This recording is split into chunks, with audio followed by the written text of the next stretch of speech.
The top-ranked Division II team in the country putting their perfect record on the line tonight as they continue conference play. The MSUM Dragons hosting Southwest Minnesota State in an NSIC doubleheader tonight. The Dragon men unbeaten on the season. The Mustangs unbeaten in 2024. Something's got to give.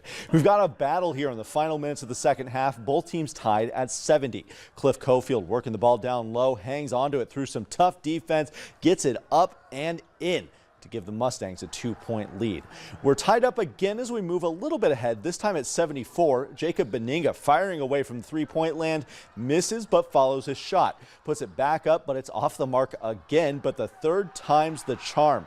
Jaquair Sanchez getting this one to fall, putting the Dragons up by 2 with about a minute left. We would stay tied through that minute, so into overtime we go. How's this for a start to the extra period? Ball pops loose, gathered by the Dragons, out to Benninga. Drains the three-point shot.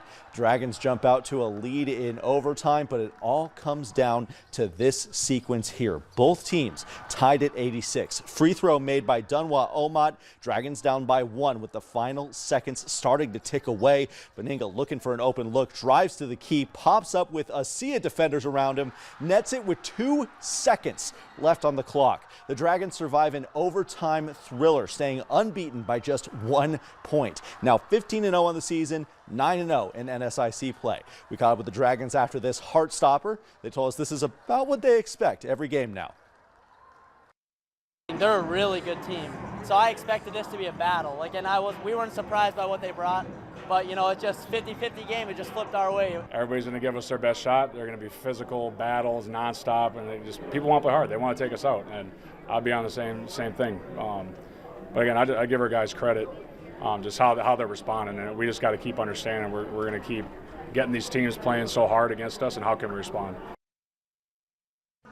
On to the women's game now. The Dragons looking to halt Southwest Minnesota's 7-game winning streak. Mustangs with a slim lead early on, but are looking to add to it. Sam Wall driving down low, well covered in the post, but spins and sends up the fadeaway. Drains it to put the Mustangs up by 3. Just a few minutes later now, the Dragons looking to respond. Feed back out to Olivia Skibble in 3-point territory. We're tied up once again. But the Mustangs aren't slowing down. Hannah Parsley, well defended behind the arc, lets this one fly anyway. Over the hands and into the bottom of the net. Mustangs reclaim their lead. Moving into the tail end of the first quarter now. Mustangs leading by 6. Avi Berge retains the loose ball, and look at the bounce pass to Taryn Johnson. The former Kindred Viking puts it up to cut into the Southwest Minnesota lead, but the Mustangs would just keep pouring it on. 74-61 the final. 8 straight wins for Southwest Minnesota State. And the North Dakota hockey team opening up the back half of their conference slate tonight. Their first opponents, the Omaha Mavericks. We'll start right at the opening faceoff. Puck to UND, pass around to an open Jackson Blake.